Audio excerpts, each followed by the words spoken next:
Can you see the Seahawks winning the NFC? Yeah, I actually can, man. We talked about this yesterday, is how they're underrated, and a lot of people are not putting them where they should be. And I just had it to where they would battle the 49ers for the NFC West, but nah. They fighting for the number one seed in the NFC. Wow. They got the 22nd ranked strength of schedule. They got a top 5 offense, top 10 defense. And if you look at what they did yesterday, they played the number one scoring defense, who's been giving up 14 points a game, and they put 27 on them. You can do that to them, you can do that to anybody. I don't care what defense you face the rest of the year. The Texas defense was giving up 14, and they put up 27. And if you look at the defensive side of the ball, they only got to play out of their next 10 games 4 of the top half of scoring offenses. So, I mean, the sky's the limit for them. And the reason being is Sam Darnold.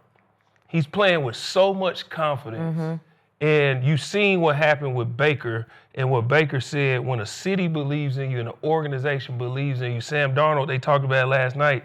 He said, I know I'm somewhere they want me to be. They want me here. And he's no stranger to winning a lot of games. He just did it last year with what he did with the Vikings. So with this team, man, I definitely believe they have a chance to win the NFC. Wow. You want to go? Yeah, I'm with Gerald on that. I absolutely believe that they can win the NFC right now for everything that you said, but I do think it's going to be a little bit tougher in the NFC West. I know that the Niners have some injuries right now, and that's hurt them, but they are still contenders in that division, and Seattle already has a loss head-to-head against San Fran. But what's good for the Seahawks is that they basically control their own destiny. They still get to play the Rams twice, who are all tied in first place right now in the NFC at 5-2, and then they play San Francisco to end the year. So if they can take care of business on the rest of their schedule, those games, you guys know, those division games count as 2. So they have to win those games. But I'm all in on Sam Darnold. I'm a believer. I play with him at USC. I've been a believer since college. He does have to clean up some of those turnover issues. And you said it before, Skip. That's been kind of his Achilles heel, is that he has had issues in these big-time moments making those costly turnovers. It hurt him against the Bucks. Last night he got away with it. Had a fumble for a touchdown, had a couple interceptions. That has to be something that he gets fixed going forward if they want to be legit contenders, but there's a lot to love there. And he's getting better and he's improving. And a lot of people were questioning, okay, is he going to pick up where he left off from last year in Minnesota? Can he duplicate that same magic elsewhere? He has shown that he can do that. And a big reason for that is Jaxson Smith-Njigba. He is right now, you can argue Puka Nacua, but right now he is the best wide receiver in football. And I will give you this. When he dunked over the crossbar, I was impressed. Hey, let's go. He's going to get a little fine and a penalty, but we'll take it. I know, it was for him to sky like that and dunk it easily, He's the real deal. The other guy that they have to get going a little bit more is Cooper Kupp. He complements Njigba well. I think he does. But if they can get him going more, that offense is going to be that much more explosive. Did he play last night? He did play. He had one catch for 30 yards. and he threw a pick. Yeah, and he threw a pick. He threw a double pass. Yeah. Run game's got to get a little bit better with Charbonnet, with Walker. I think they can improve there. But overall, I feel comfortable right now with that offense. But why I think they can win the NFC is because of that Mike McDonald defense. That defense is legit. It is the real deal. I've gone against that defense in the NFL. I've scouted that defense when I break down film. It is so difficult, and Richie can tell you this, as an offense to get up there and dictate where to send the protection and who's pressuring. And then you think everything's coming from the left, I'll send the line that way, and then you get a safety and a Sam linebacker blitz on the backside. And it's a nightmare. And you saw C.J. Stroud struggle with that last night and take some of those hits because his eyes were in the wrong place because of the way they were disguising their coverages and their blitzes. And that's so tough to go against. Their 10th right now in total defense. Yeah. They're top 5 in scoring defense, but they have the number 1 run defense, and that travels well. They're third in the league in sacks, too. Yeah, they're third in sacks, and that's because of third down, too. When you get the third and long, and you get the third and obvious passing situations, game over against that defense. But they're first at stopping the run, and in November and December and even into January, and if you want to go to the Super Bowl, you have to stop the run in those cold weather games because that's where offenses make their money. So I'm all in on the Seahawks right now. I don't know if I can quite put them ahead of the Lions. That's who I picked going into this season, was the Lions winning the NFC, but right now the Seahawks are making a legit case. Yeah, Seahawks look good. I mean, they're a well-coached team. Sam Darnold, JSN connection is very strong. Sam looks great. He carried over what he had going last year in Minnesota, playing at a high level. They talked last night about He's in a place where he wants to be, and he's been humbled by the NFL. He's been punched in the face over and over and over. And I think that's what it takes to have success at this level. You know, it's a constant humbling. It's a constant kind of building the foundation, building the house, and then after the season, you burn it down, build a new foundation, and get bigger and bigger and bigger. Really impressed with Sam Darnold, really impressed with JSN, and that defense. They are a nightmare. They got a bunch of guys up front that could stop the run, and then their pressure package is second to none. I mean, simulated pressures, guys coming from all different spots. You know, they could have rushed 4 last night and got after Houston's O-line. Yeah. That O-line is terrible. But they were able to bring a lot of pressure, and what I really liked about them and why I say they're well coached, you see their DBs. A lot of long PI penalties now are, you know, DBs in a trail position, receiver down the field, coming back to the ball, and we see a lot of guys getting those pass interference calls. With Seattle's defense, you see those corners. They're smart. They're downfield, and they're getting close to those receivers, and they're looking back. So they have every right as much to that ball as a wide receiver. So really well coached. I think the path for them to win the NFC West is obviously they got 2 games with the Rams. They got to get one of those, if not get both of those. Yep. And if they were to win the NFC West and get the number 1 seed, I think home field advantage. We talked about it yesterday. Those 12s up there, they go nuts. And that's like playing in a jet engine. Yeah. So I'd like to see a little playoff football with the Seahawks getting home field advantage. I love you guys, and I respect everything you just said, but I cannot see Seattle winning the NFC or the NFC West. And I was not impressed with what I saw last night, even though I will be the first to admit I did pick Houston to win last night at Seattle, in part because Mike Macdonald's Seahawks at home going into last night were 4-8 at home under Mike Macdonald. 4-8 at home. And I thought that Seattle gave Houston every opportunity to steal that game last night, none of which the Houston offense was capable of taking advantage of. So what did I see from Houston? Well, they had 2 weapons, Nico Collins and Dalton Schultz, my ex-Cowboy. And both of them got hurt in the second half and were out. So all of a sudden he's thrown to that little Knoll kid, the little rookie, and that's it. That's all he's got. And they were going nowhere slowly. They were going backward for most of the night because, to your point, they couldn't block anybody. And I don't know, it's not just Seattle they can't block. I'm not sure they can block anybody anywhere, any night, anytime. So I watched the team that you guys said could win the NFC go 2 for 14 on 3rd down and win the game. 2 for 14 is pretty horrible to me. It's going to lose you a lot of football games. And I watched the home team turn it over 4 times and get away with it because Houston's not capable of capitalizing on any of those 4 turnovers. Yeah. I watched Seattle at home have 12 penalties, which will lose you a lot of close football games, but Houston couldn't even make it close. And I watched Sam Darnold, and you know how I feel about him, and I'm sure he's a great guy. This isn't about how good a guy you are. This is about your ability to play at the highest level in the biggest moments. Yeah. I sat right here and said, Sam Darnold will lose to Baker Mayfield because Sam Darnold will make a late mistake, and he did, and they lost. He did. And they had also lost, obviously, their opener to the 49ers at home with the 12s. So they haven't been invincible at home. And right on schedule last night, when it was still a football game in the 3rd quarter, 7:24 left, he just goes deer in headlights. I don't know. You just, obviously, you know this from Pop Warner, you just have to get rid of the football from the end zone. Yeah.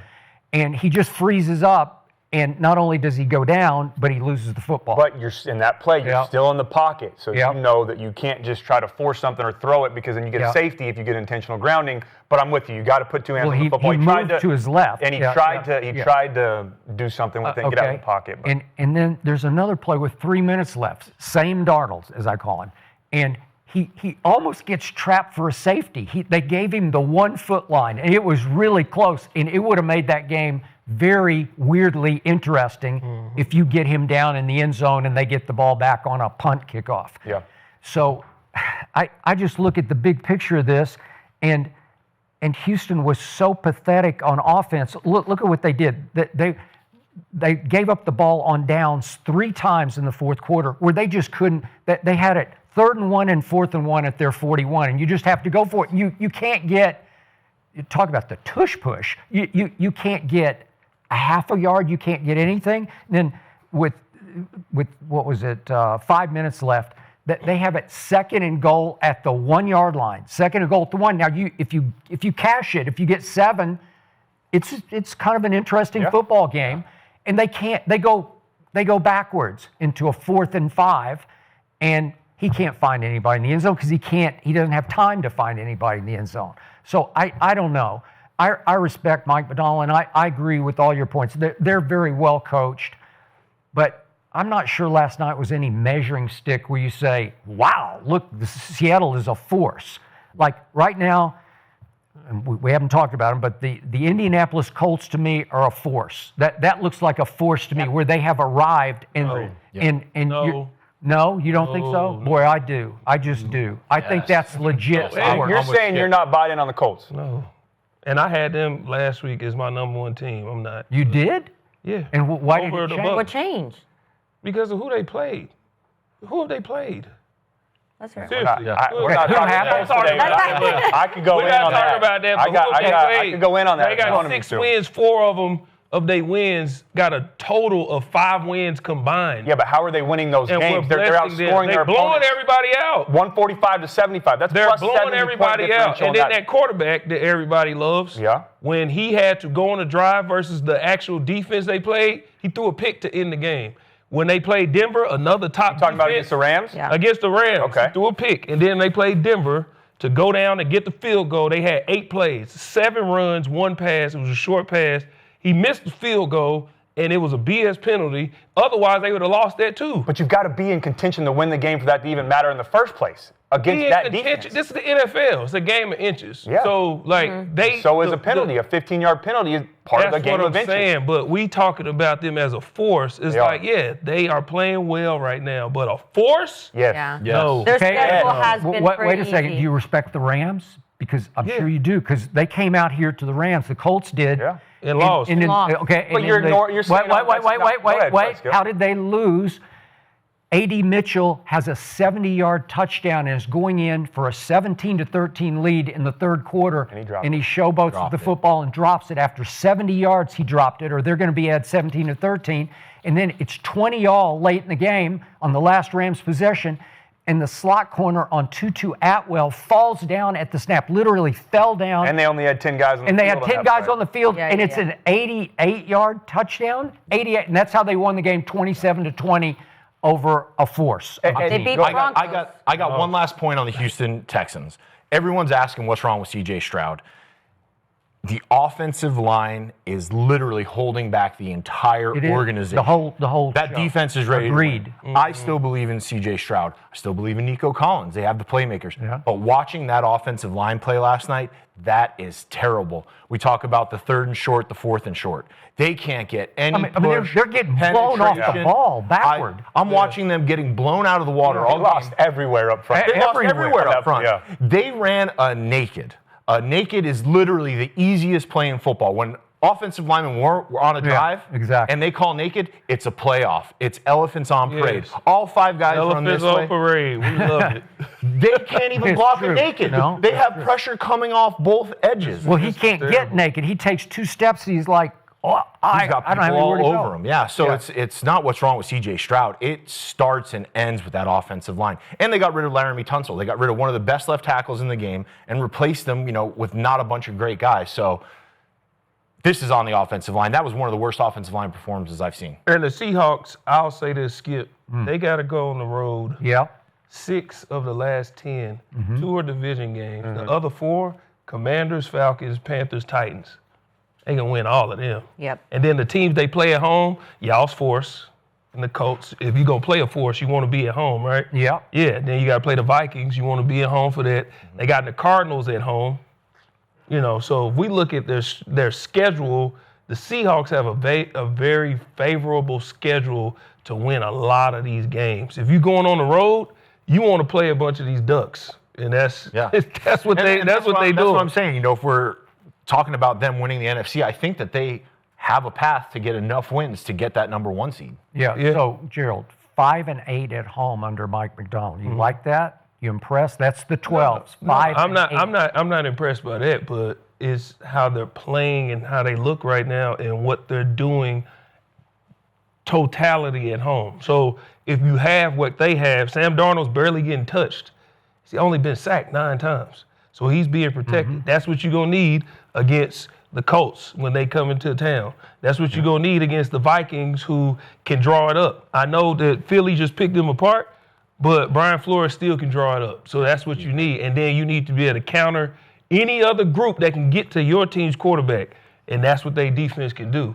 You got to play great defense at home. That's what you got to do. Use it to your advantage. Yeah. With the 12s, the advantage of being at home is the crowd noise. So they have to go on the silent. And when you got a defense like that at home, it's good to go, man. And that defense travels. Baker got 38 on them at Seattle, 38 to 35. Baker, though. 5-8 at home, that's unacceptable. Because it is. It's my favorite place to play in the NFL. Yeah. It's like playing in a jet engine. Yeah. They have to capitalize on those opportunities at home with the 12s. And they're up on the West Coast. You got a lot of teams coming cross country. So they got to capitalize. They got to win at home. Yeah, they have a shot. Not saying they will, but they definitely are in the mix to win the NFC. And one thing, though, I will stick with is they got to get the run game going. Yeah. That's where Sam Darnold gets in key. trouble. I love Sam. He can make big-time plays. He can make all the throws on the field. When you protect him well, he can pick you apart. But when you put the game in his hands and you put all that pressure on his right arm and you don't give him a two-dimensional offense, you're almost forcing him to make mistakes. So they got to be able to get the run game going. But yeah, like Gerald said, like they're going to get to the tournament. I believe that. They have a path to get to the tournament. It's just what are they going to do once they get there? If they get home field advantage, despite the record, it plays in their favor. But there's some other good teams in the NFC. But again, I'm not saying they're winning it, but I think we can all agree we can see a path to where they get to an NFC Championship game and find a way to win. You guys can. I can't. How many home games do you win when you lose the turnovers 4-1? Not very often. You just don't. They got a thing with winning up there when they turn the ball over. Yeah, but to your point, though, Skip, and look, they've got to correct the things from last night, but doesn't that impress you a little bit more that they had all of those mistakes and won the way they did? In the NFL, one of the best defense in the NFL, and still put up 27 and won that game. If I looked at that stat sheet at the end of what the Seahawks did alone, I would say how much did they lose this game by? They still found a way to win. You can blame it on the Texans' offense, them not getting going, but Seattle's defense is equally to blame for how much they struggled on the offensive side of the ball. I guess so, but to use one of Richie's favorite words, the Texans' offensive line is ass, right? Ass. Yeah. I mean, that is ass. That was. I mean, come on. I was jumping out of my chair watching them. I mean, they're just not technically sound. They can't get it going. To build off what you said, they got to get the run game going. They got 2 studs. They got Charbonnet and Walker. Those guys are ready to go. They got some young pieces up front. Shout out Gray Zabel, rookie offensive lineman. I watched him in the preseason play my Raiders. This kid's a stud. So they got some parts that'll come together, but they definitely got to get the run game going if they want to make a deep run. And I thought you were back on the 49ers bandwagon in the West, right? Of course I am. I didn't say I support the Seahawks. These boys said. I can't support the Seahawks. Are you kidding me? They also lost to the Niners. So I wish you didn't support the Bucks. I know. He's blaming the Bucks loss on me because I took them. Oh, come on. But yeah, the Seahawks didn't beat the Niners. So how are they going to win the NFC? I'm sorry. And they still have to play. Well, they got to play them again. They got to play them again. But we'll see. I'm with Skip on this one. But let's talk about a team that, in your words, is also.